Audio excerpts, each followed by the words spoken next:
On this episode of Modern Sales Wisdom, the podcast, we have Ollie Webb on the show.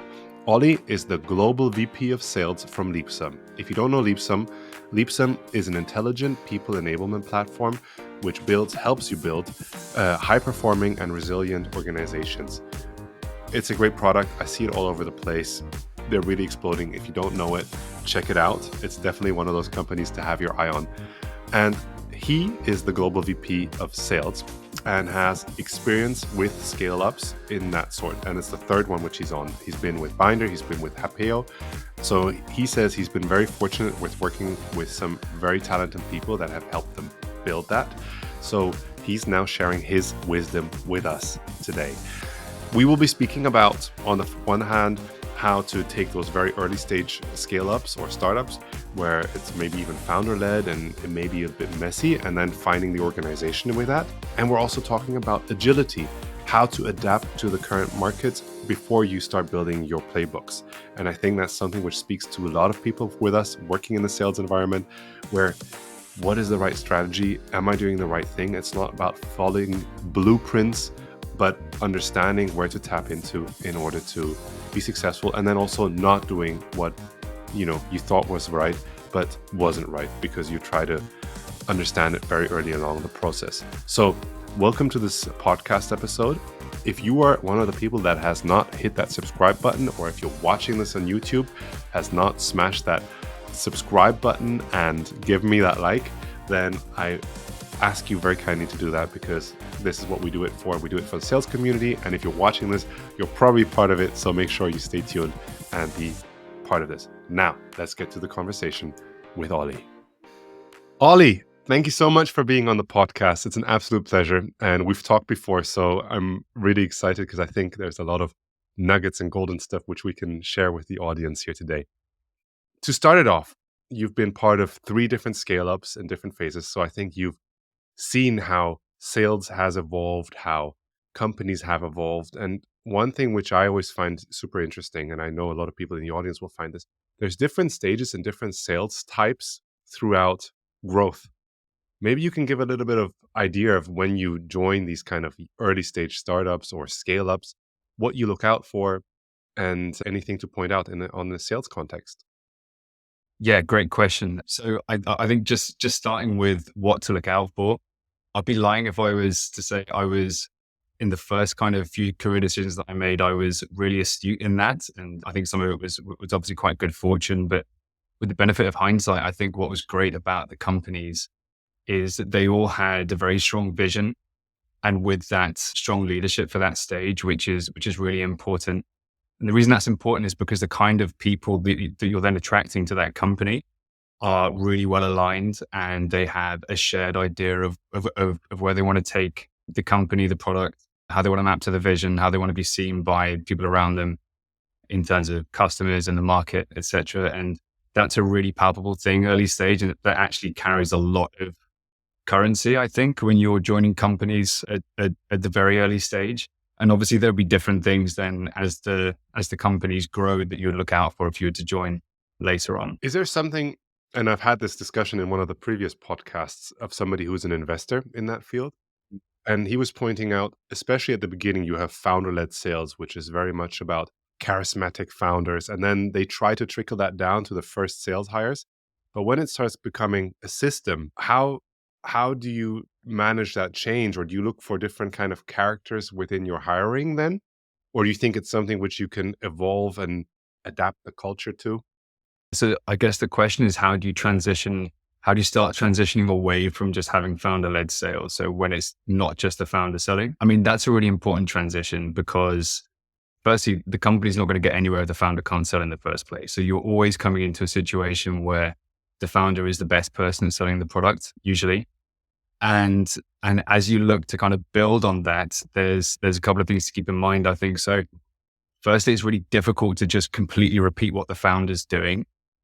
So I think you do need other pioneers in the company who are not the founders, but they have a bit more of an objective view. So they're not necessarily the person who's, ideated the entire product and offering. And I think, the kind of person that you're looking for there is somebody who takes a lot of ownership.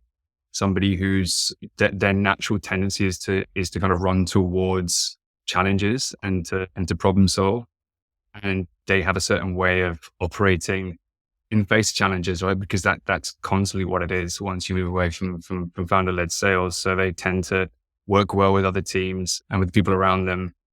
And that's really quite a healthy basis. And then those are the kind of people that you want to, ideally you've got more than one, to see them actually kind of scaling what it looks like to go to market. And they're not typically going to be your standard salesperson, I would say, but that will obviously change over time too. Do you need to be a bit more naive in those kind of early stage sales roles? And I'm saying that in the most respectful and maybe, well, in the way that I really respect that naivety, because if you come from a background and you've been taught a lot of structure, you're probably going to find it difficult in these kind of surroundings. And to find your own way, is that more of an entrepreneurial or naive is maybe the wrong word, but you understand what I was trying to say. But they've actually seen the way that that's been picked up on the front line. That's usually, there could be one or two people who are going out there as what would be field sales reps. Yeah, totally. And I'd also, be lying if I said that there wasn't some naivety on my part joining, one or two companies early stage, but that's a good thing, right? Because it's, another way to look at it is you don't want to have, I think, too much of an ingrained version of how you're supposed to do things that come from other companies. I think there's a misconception in general, certainly at the early stage, that there's one way to do things right. And coming into a company with that kind of, I would say, quite limited paradigm on how you're supposed to do things, it can obviously inhibit actually finding the most innovative or fastest way to success. So what good looks like in one company may be different to another. So yeah, if you call it naivety, or if you call it kind of shedding ideas of how you're told you're supposed to do things in every situation, and just, following a much more intuitive path to success, I think that's what's really important. And that typically plays to people who are entrepreneurial, to your point, because they're excited by the freshness and the blank canvas of a new challenge. So yeah. We've talked about this a little bit before, and it's the way the companies are changing and the sales motion is changing. And you're going to have to, if you're coming in as a sales leader, adapt that and change the motion, because you can't have everybody running around freely. I mean, maybe you can, and it's the most productive system there is out there. But how do you capture this entrepreneurial spirit early stage, give the people the autonomy to function and, find their way, but on the other hand, try to keep an umbrella on it, and everybody singing the same hymn in your sales departments? I think taking a generally more agile methodology when it comes to actually, scaling the sales team there, and I think it comes down to scaling what good looks like, is really helpful. And what I mean by that is probably helpful just to describe the opposite of that. So the opposite is to say, there is one way to do things. Here's the blueprint. Everyone has to follow this script because we've nailed it. We know exactly how to go through each play that could possibly happen. We know how to win each stage of this, for example, sales process, right? There's potentially a place for that, further along in the company journey. But when you're early on and you're really trying to start getting that flywheel going, I think what's helpful is to actually set up the structure so that you constantly have people who are working on the front line, which are necessarily the salespeople, for example, who are bringing their insights and their kind of feedback on how the product, how the positioning, how the messaging is working, what does the competitive landscape looks like, because that's actually being dynamic to that is actually really, really helpful in, not just an early stage company, but in kind of fast evolving markets and just very dynamic environments, which, we're obviously working in these kind of companies anyway. So just making that a bit more concrete, that would be, for example, instead of saying, here's your target, come back to us in 6 months' time, off you go and follow this playbook.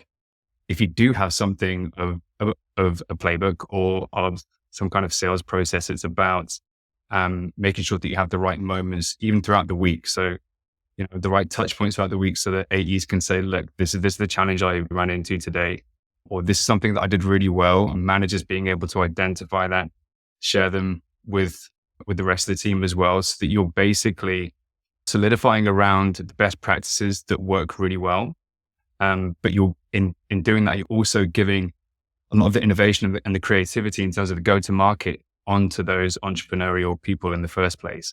Over time, that obviously solidifies, and then you're going to have a much firmer idea of what good looks like. And there will be a stage where you say, great, here's your sales process.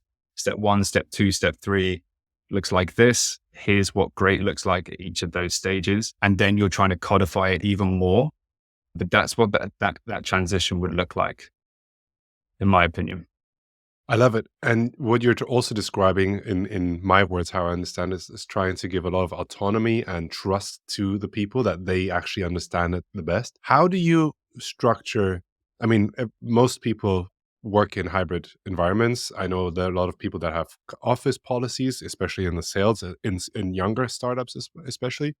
But you have different locations.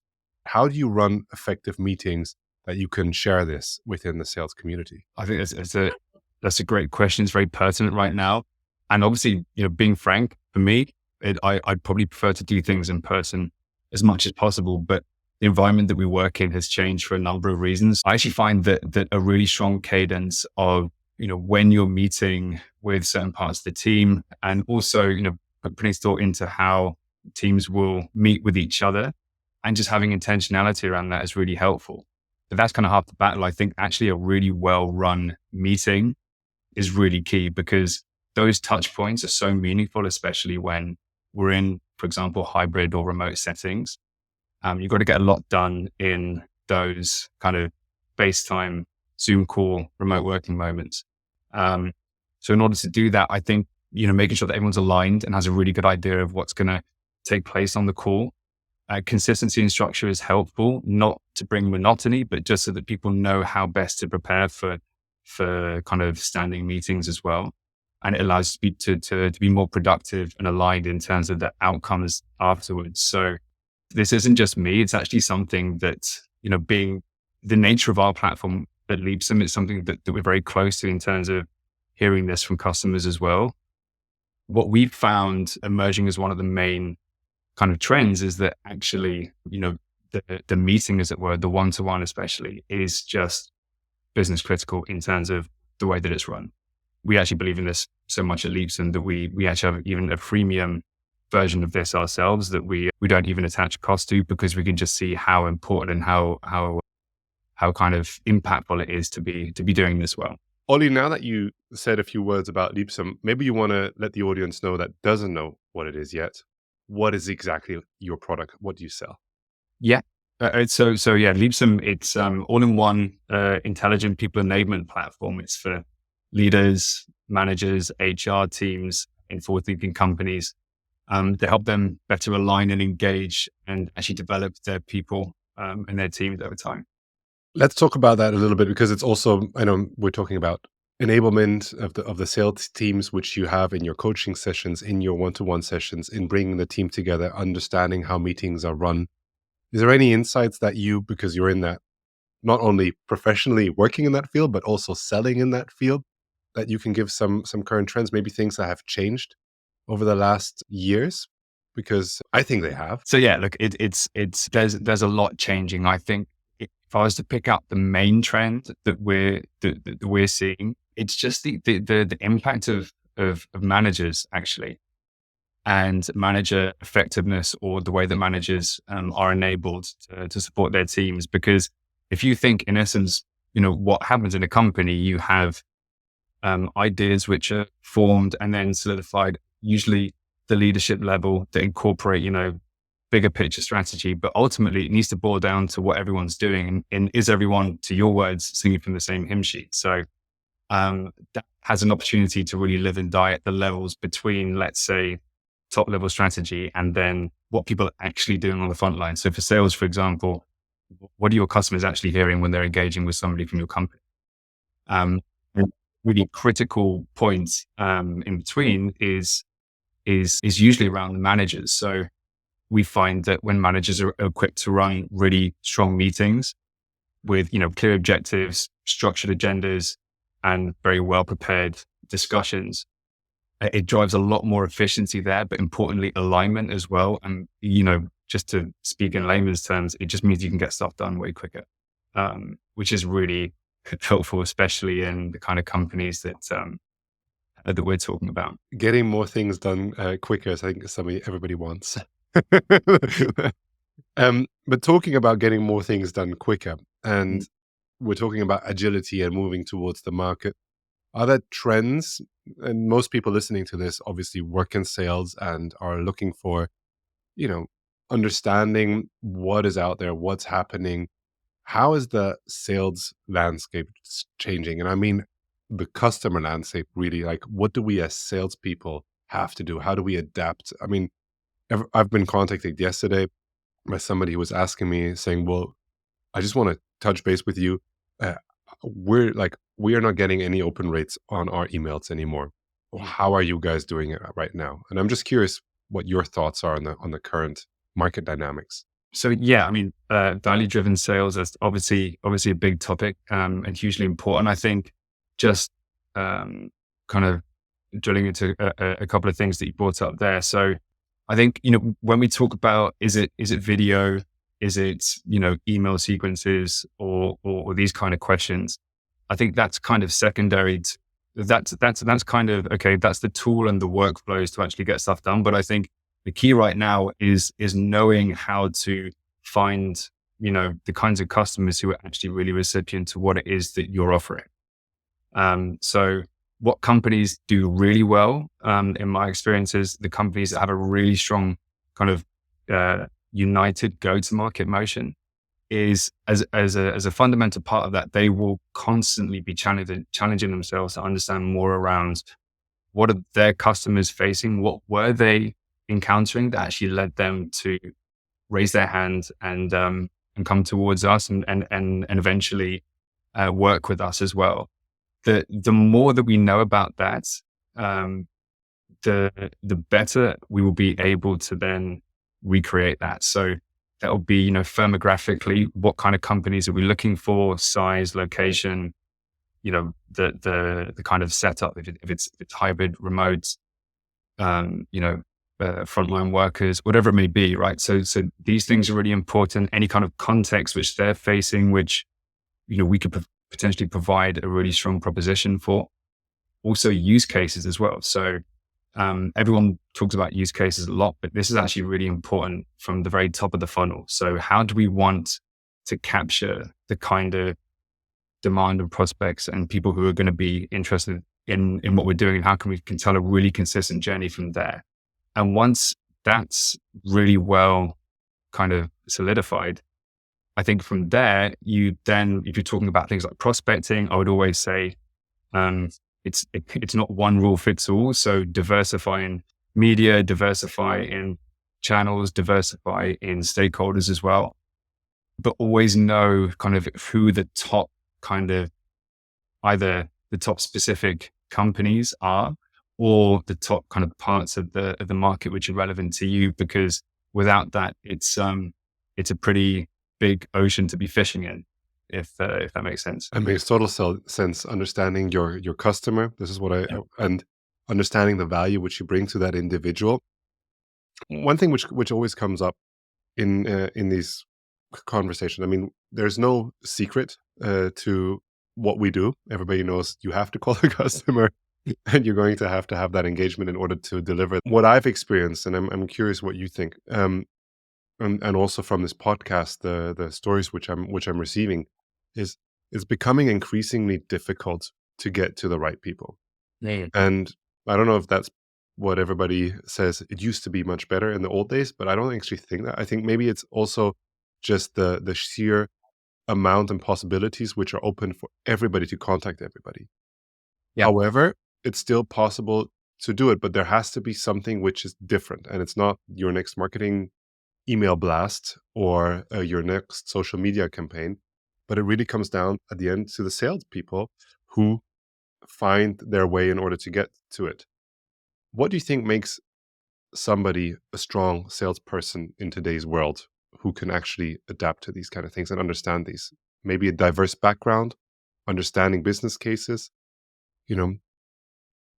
Great question. And obviously, keeping it kind of relevant to the kind of companies that we're discussing. So I think probably comes down to a combination of three things. I think that they're very capable of building trust quickly. And the way that they do that, typically from what I've seen in the top performing reps, is they come from a place of authenticity because they genuinely understand what's going on in the world around them relevant to these companies as part of the market and what kind of challenges that the buyer's likely facing. So they're great at building trust, and that inspires, very collaborative and open conversations with the customer. They're good at switching between the different levels of value. So it's great to be able to talk on, let's say the product's operational value. We need a tool that has a feature that does this versus bigger picture, which is usually when you're speaking to leadership, which is around, these are the 2 or 3 strategic objectives that we have right now. How does this support them? And being able to really navigate those different levels of value is really important. And I think then combining that with the ability to very quickly, pinpoint how strong actually is the need here with the deal or the opportunity. Also, and it's not necessarily a good or a bad thing, but how much influence does the person that we're speaking to have? And typically, if we find that it's not the most influential person in the room, in the company, and we do need to try and find a way to level this up to leadership, then that trust and authenticity and being able to actually articulate that value beyond just what's happening operationally is usually pretty impactful. So I would say that definitely not limited to those 3 areas, but those are 3 really important traits that I've seen. And Ollie, before we wrap up, because I want to be always conscious of the time as well, firstly, I want to say thank you. And I can tell you what I really enjoyed about our conversation today was that you put so much emphasis on the sales authenticity of them being humans, about them not being following too much structure, but giving them a lot of power. And I think that makes somebody a really strong leader. So I really look up to that. Thank you so much for sharing that wisdom with us. But before I let you go, I want to ask, what do you think is one of the things that you would have loved to know before you got into this crazy sales industry? I think it's something that anyone who does this for a while learns quite quickly, but it's, what I know to be the right way of doing things right now may not be the case in 2 to 3 years' time, right? So it's about actually building structures that will always help you find, what works and what doesn't quickly. And it champions, people who are taking this every day on the front line. If you think of sales teams and they're speaking to customers every day, what are the best practices that we're seeing there? What are the, maybe the learnings of things not going so well, and how can we make sure that we really harness the good stuff and keep on training our idea of what good looks like. So that muscle, if you will, is much more important than this kind of idea of a, single playbook that just works for any company at any stage. Would be, I think, probably the most pertinent learning that I've had. I love it. Thank you so much for coming on the show, Ollie. Pleasure. Thank you. We're at the end of the show. Thank you so much for staying on till the end. If you haven't done so, don't miss out on the next ones by hitting that subscribe button or that follow button. If you're listening to this on Spotify or Apple Music, thank you. If you're watching this on YouTube, you are the best. Thank you so much. Remember to smash a like and be part of this. If you want to reach out to Ollie or me, then feel free. LinkedIn is probably the best place to do that, or here down in the comment section. Otherwise, thank you so much for staying on. I really enjoyed this conversation. I hope you did, and I'll see you on the next episode. Take care. Bye-bye.